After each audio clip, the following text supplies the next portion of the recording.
4 men, changing masculinity, millions of followers.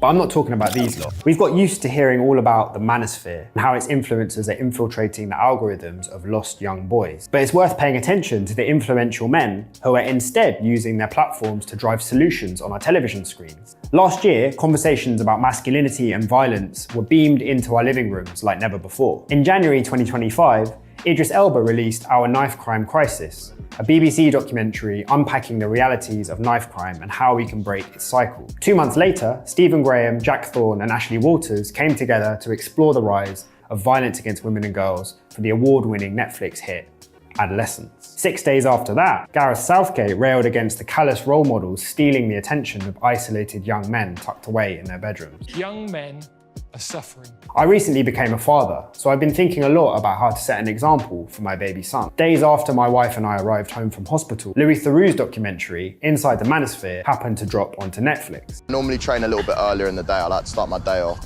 working out, doing hard things. Fortunately, these aren't just topics for dinner table conversation. They're driving political and social change on the ground. Idris Elba's Don't Stop Your Future campaign led to the banning of zombie knives and ninja swords. Following Gareth Southgate's speech, the football mentoring charity Football Beyond Borders set up the Lost Boys Task Force, featuring leaders from across football, the media and the charity sector, including myself, which successfully persuaded the government to commit to providing 500,000 young people with a trusted adult over the next decade. And to continue the message of adolescence, Stephen Graham has invited fathers from all around the world to share their experiences in a book called Letters to Our Sons. I'm sure it will inspire many new dads just like me to reflect on the responsibility and the joy of raising boys. At the Youth Endowment Fund, we're building a movement to end violence affecting children and young people, and these men are helping us to get there. To find out what works to keep children safe, be sure to follow us.